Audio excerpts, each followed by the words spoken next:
ఒక డిమార్ట్ లోకి అకస్మాత్తుగా వేర్వుల్ఫ్ వస్తుంది. కానీ అక్కడ 4 మెంబర్స్ స్టాఫ్ వాళ్ళు ఉంటారు. వాళ్ళు తప్పించుకున్నారా? అయితే ఎలా తప్పించుకున్నారు అనేది ఈ వీడియోలో చూద్దాం. Movie name goose bumps. ముందే లైక్ చేయండి వీడియో.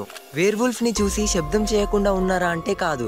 ఇతను ఆతృతలో కూల్ డ్రింక్ బాటిల్ ని ఓపెన్ చేస్తాడు. అది సౌండ్ వింటుంది. ఎక్కడ ఆ సౌండ్ అని వాసన పసిగట్టుకుంటా చూస్తుంది. వీళ్ళు అక్కడ నుండి వెళ్లి వేరే దగ్గర దాక్కుంటారు. అది అక్కడికి కూడా వాసన పసిగట్టుకుంటా వస్తుంది.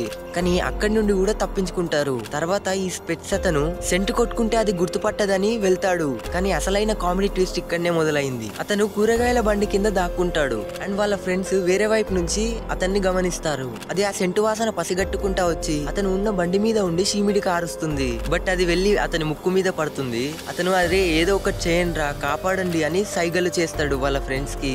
అప్పుడు వాళ్ళ ఫ్రెండ్ ఒక లెగ్ పీస్ తీసుకొని దాన్ని వెనక విసురుతాడు. దానితో వాళ్ళంతా దాన్ని కన్ఫ్యూజ్ చేసి పరిగెత్తుతారు. కానీ అది వాళ్ళ వెనకే వస్తుంది. ఇతను ఒక స్టెప్పర్ తీసుకొని అది వచ్చే దారిలో వేస్తాడు. దానితో అది కొద్దిసేపు స్ట్రక్ అవుతుంది అక్కడ. అండ్ వీళ్ళు దాన్ని లోపల లాక్ చేసి బయటపడతారు. వీడియో నచ్చితే ఒక్క సబ్స్క్రైబ్ చేయండి ఇలాంటి మూవీ ఎక్స్ప్లెనేషన్ కోసం.